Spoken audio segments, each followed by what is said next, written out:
ಗುರುಜಿ, ದ್ವಾದಶ ರಾಶಿಗಳಲ್ಲಿ ಕೊನೆಯ ರಾಶಿ ಮೀನರಾಶಿ. ಸಾಮಾನ್ಯವಾಗಿ ಈ ರಾಶಿಯನ್ನ ಸೌಮ್ಯವಾದ ರಾಶಿ ಅಂತ ಹೇಳ್ತಾರೆ. ಹಾಗೆ ಇನ್ನೊಂದು ಖುಷಿಯ ವಿಚಾರ ಅಂದ್ರೆ ರಾಹು ಈ ರಾಶಿಯಿಂದ ಈಗ ಕುಂಭ ರಾಶಿಗೆ ಹೋಗ್ತಾ ಇದ್ದಾನೆ. ಸೊ ಇದರಿಂದ ಏನಾದ್ರು ಶುಭ ಫಲ ಜಾಸ್ತಿ ಆಗುವ ಸಾಧ್ಯತೆ ಇದೆಯಾ ಅಂತ?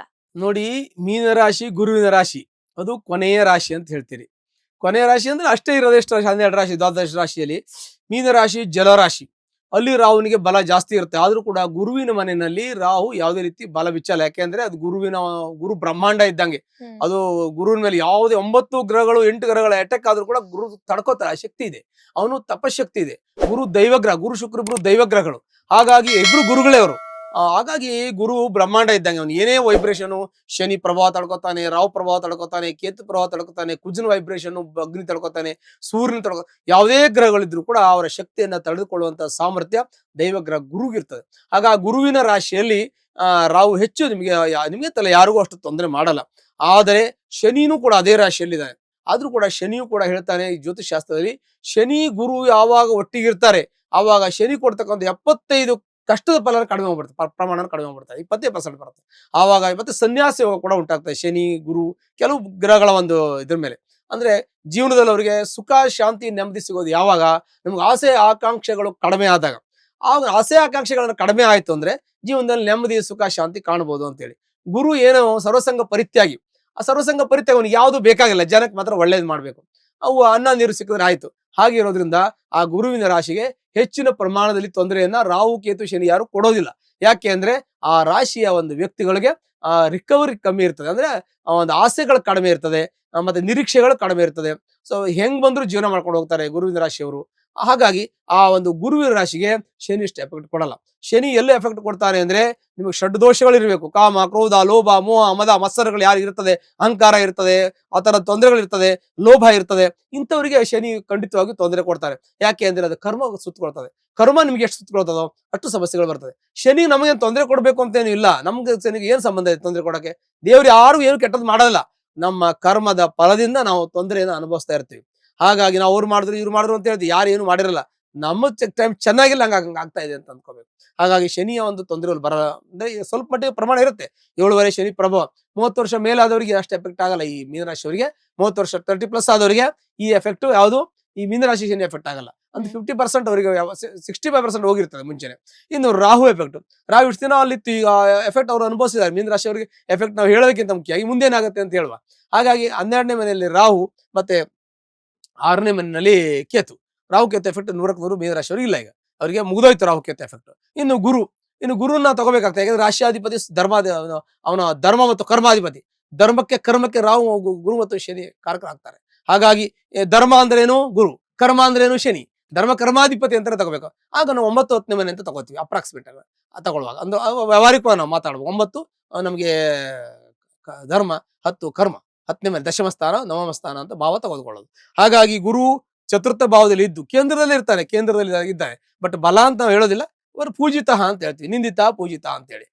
8, 6, 8, 12ರಲ್ಲಿ ಗುರು ಇದ್ರೆ ಪೂಜಿತ ಅಂತ, ನಿಂದಿತ ಅಂತ ಹೇಳ್ತೀವಿ. ನಿಂದಿತ 6, 8, 12ರಲ್ಲಿ ಗುರು ಜಾತಕದಲ್ಲಿ ಬಂದಾಗ ಅವ್ರಿಗೆ ಏನಾಗುತ್ತೆ? ಪೂಜೆ ಮಾಡಿಯೂ ಕೂಡ ಫಲ ಸಿಗೋದಿಲ್ಲ. ಗುರುವಿನ ಶಾಂತಿ ಮಾಡಿ ಕೂಡ ಏನು ಯೂಸ್ ಆಗೋದಿಲ್ಲ ನಿಮ್ಗೆ. ರಾಶಿನಲ್ಲಿ ಮತ್ತು 3, 4ರಲ್ಲಿ ಗುರು ಇದ್ರೆ ಪೂಜಿತ, ಅದು ಪೂಜೆ ಮಾಡಿದ್ರೆ ಪರಿಹಾರ ಆಗತ್ತೆ ಅಂತ ಹೇಳ್ತೀವಿ. ಅಂದ್ರೆ ಯಾವುದೋ ವಿವಾಹ ಕಾರ್ಯವನ್ನು ಮಾಡುವಾಗ ನಮ್ಮಲ್ಲಿ ಹೇಳ್ತೀವಿ ಗುರು ಬಲ ಇಲ್ಲ ಅಂದ್ರೆ 6, 8, 12ರಲ್ಲಿ ಗುರು ಇದ್ರೆ ಗುರು ಶಾಂತಿ ಮಾಡಿ ಕೂಡ ವಿವಾಹವನ್ನು ಮಾಡಿ ಕೊಡೋದು. ನೀವು 3, 4ರಲ್ಲಿ ಗುರು ಇದ್ರೆ ಪೂಜೆ ಮಾಡಿ ಗುರು ಶಾಂತಿ ಮಾಡಿ ನೀವು ಮದುವೆ ಮಾಡಬಹುದು. ಗುರು ಶಾಂತಿ ಮಾಡೋದು ಗುರು ಬಲ ಬಂತು ಅಂತ ನಾವು ಚಿಂತನೆ ಅರ್ಥವನ್ನು ಮಾಡ್ಕೋಬೇಕು. ಹಾಗಾಗಿ 4ರಲ್ಲಿ ತಕ್ಕಂಥ ಗುರು ಅಷ್ಟೊಂದು ಒಳ್ಳೆ ಫಲ ಕೊಡಲ್ಲ. ಅದು ಗುರು ದೃಷ್ಟಿ ಒಳ್ಳೆಯದು, ದಶಮ ಸ್ಥಾನ ನೋಡ್ತಾನೆ, ಕೆಲಸ ಅಭಿವೃದ್ಧಿ ಆಗ್ತದೆ. ಮತ್ತೆ ಅವ್ರು ತುಲಾ ರಾಶಿ ನೋಡ್ತಾನೆ, ಅಂದ್ರೆ ಅಲ್ಲಿಂದ 8ನೇ ಮನೆ ದೃಷ್ಟಿ ಬರ್ತಾನೆ. 6 ಆಯುಷ್ಯ ಸ್ಥಾನ, ಆರೋಗ್ಯ ಸ್ಥಾನ ಚೆನ್ನಾಗಿರುತ್ತೆ ಅಂತ. ಕುಂಭರಾಶಿ ಅಂತಂದ್ರೆ ಅಲ್ಲೂ ಗುರು ದೃಷ್ಟಿ ಬರುತ್ತೆ. 12ನೇ ಮನೆ ವ್ಯಸ್ತ, ಮೀನರಾಶಿಗೆ 12ನೇ ಮನೆ ದೃಷ್ಟಿ ಬರುತ್ತೆ. ಆಗ ಖರ್ಚು ವೆಚ್ಚಗಳು ಕಡಿಮೆ ಆಗುತ್ತೆ. ಖಂಡಿತವಾಗೂ ಈ ಮೀನರಾಶಿಯವರು ಈ ವರ್ಷ ಇಂಪ್ರೂವ್ ಆಗ್ತಾರೆ. ನೀವು ನೋಡ್ತೀರಾ, ಒಳ್ಳೇದಾಗ್ತದೆ ಅವ್ರಿಗೆ. ಅವ್ರು ಮುಟ್ಟಿದೆಲ್ಲ ಈ ಸಲ ಅವ್ರಿಗೆ ಅನುಕೂಲ ಆಗುತ್ತೆ. ಮೀನರಾಶಿಯವರಿಗೆ ಎಲ್ಲಾ ರೀತಿ ಕಮಿಟ್ಮೆಂಟ್ ಕ್ಲಿಯರ್ ಆಗ್ತದೆ. ಸಾಲ ಸೋಲ ಎಲ್ಲ ಕ್ಲಿಯರ್ ಆಗ್ತದೆ. ವಾಹನ ಸುಖ ಇದೆ, ತಂದೆ ತಾಯಿ ಸುಖ ಇದೆ, ದಾಂಪತ್ಯ ಸುಖ ಇದೆ, ಮಕ್ಕಳು ಒಳ್ಳೆ ವಿದ್ಯಾಭ್ಯಾಸ ಮಾಡ್ತಾರೆ. ಮಕ್ಕಳು ಫಾರಿನ್ಗೆ ಹೋಗಿ ಹೊರದೇಶಕ್ಕೆ ಹೋಗಿ ಓದಿ ಅಲ್ಲೂ ಒಳ್ಳೆ ವಿದ್ಯಾರ್ಜನೆ ಮಾಡುವಂತ ಯೋಗ ಇರುತ್ತೆ. ಇನ್ನು ಹೊರದೇಶದಲ್ಲಿ ಅಲ್ಲೇ ಇದ್ದವರಿಗೆ ಅಲ್ಲಿ ಕೆಲಸ ಮಾಡುವಂತ ಯೋಗ, ಮತ್ತೆ ಕೆಲವು ಉದ್ಯೋಗಕ್ಕೆ ಅಂತ ಹೊರದೇಶಕ್ಕೆ ಹೋಗುವಂತವರಿಗೆ ಅವರು ಒಳ್ಳೆ ಯೋಗ ಇದೆ. ಈ ರೀತಿಯಾಗಿ ಮೀನರಾಶಿಯವರಿಗೆ ಎಲ್ಲ ಸಮಸ್ಯೆಗಳು ಈ ಗುರು ಬದಲಾವಣೆ, ರಾಹು ಬದಲಾವಣೆಯಿಂದ ಕಂಪ್ಲೀಟ್ ಆಗಿ ಪರಿಹಾರ ಆಗ್ತದೆ. ಶನಿ ಮೀನರಾಶಿಯವರಿಗೆ ಯಾವುದೇ ರೀತಿ ತೊಂದರೆಯನ್ನ ಕೊಡೋದಿಲ್ಲ. 30 ವರ್ಷ ಆದ್ಮೇಲೆ ಶನಿ ಯಾವುದೇ ರೀತಿ ಮೀನ ರಾಶಿಯಲ್ಲಿ ತೊಂದರೆ ಕೊಡೋದಿಲ್ಲ. 7.5 ಅಂತ ಹೇಳ್ತೀವಿ, 7.5 ವರ್ಷ. ಆಲ್ರೆಡಿ ಈಗ 2.5 ವರ್ಷ ಒಂದು ಭಾಗ ಮುಗಿದೋಗಿದೆ. ಒಂದು ಭಾಗ ಅಂದ್ರೆ ತಲೆಯ ಭಾಗ ಅಂತ ಹೇಳ್ತೀವಿ. ತಲೆಯ ಭಾಗ ಅಂದ್ರೆ ಮೇಲೆ ಫಸ್ಟ್ ಭಾಗ ಮುಗಿದೋಗಿದೆ. ಅವನು ಏನೇ ಇದ್ರು ದ್ವಾದಶದಲ್ಲಿ ಜನ್ಮನೇ ದ್ವಾದಶೆ ಮಂದೆ ಚತುರ್ಥೆ ನವ ಪಂಚಮೆ ಆ ಜಾತದಲ್ಲಿ ಕೊಡ್ಬೇಕು. ದ್ವಾದಶ ಭಾವ ಮುಗಿದೋಯ್ತು, ಜನ್ಮ ರಾಶಿಗೆ ಬಂದಿದ್ದಾನೆ.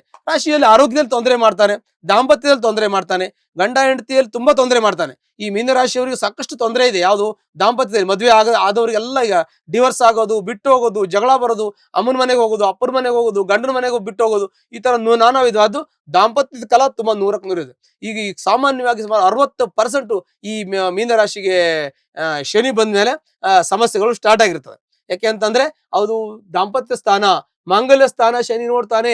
ವಿಕ್ರಮ ಸ್ಥಾನ ಶನಿ ದೃಷ್ಟಿ ಒಳ್ಳೇದಲ್ಲ, ಶನಿ ಇರೋ ಮನೆ ತೊಂದರೆ ಮಾಡಲ್ಲ, ಶನಿ ದೃಷ್ಟಿ ತುಂಬಾ ಕೆಟ್ಟದ್ದು. ವಿಕ್ರಮ ಸ್ಥಾನ 3ನೇ ಮನೆ ಶನಿ ನೋಡೋದ್ರಿಂದ ಎಲ್ಲಿ ಕೆಲ್ಸಕ್ಕೆ ಹೋದ್ರು ಯಾವ ಕೆಲಸನೂ ಕೂಡ ಅವರಿಗೆ ಅರ್ಧಂಬರ್ಧ ಆಗ್ತದೆ, ಕ್ಲಿಯರ್ ಆಗೋದಿಲ್ಲ. ಇನ್ನು ಸಪ್ತಮ ಸ್ಥಾನ ದಾಂಪತ್ಯದ ಪ್ರಾಬ್ಲಮ್ ಬರ್ತದೆ. ಇನ್ನು ಅವ್ನು ದಶಮ ಸ್ಥಾನ 10ನೇ ಮನೆ ಶನಿ ನೋಡ್ತಾನೆ, ಗುರು ನೋಡ್ತಾನೆ. ಹಂಗಾಗಿ ಮಧ್ಯಮವಾಗಿ ಅವ್ರ ಕೆಲಸದ ತೊಂದರೆ ಆಗಲ್ಲ, ಊಟ ತಿಂಡಿ ಬಟ್ಟೆ ಜೀವನಕ್ಕೆ ಕೊರತೆ ಆಗಲ್ಲ, ಕೈಯಲ್ಲಿ ತುಂಬಾ ದುಡ್ಡು ಅವ್ರ ಹತ್ರ ಮಾಡಕ್ಕಾಗಲ್ಲ. ಯಾಕೆಂದ್ರೆ ಶನಿ ದೃಷ್ಟಿ ದಶಮಕ್ಕಿದ್ರೆ ಒಳ್ಳೇದಲ್ಲ, ಅದೇ ಗುರು ದೃಷ್ಟಿ ಒಳ್ಳೇದು. ಹಾಗಾಗಿ ಏನಾಗ್ತದೆ, ಸಮ್ಮಿಶ್ರ ಬಲ.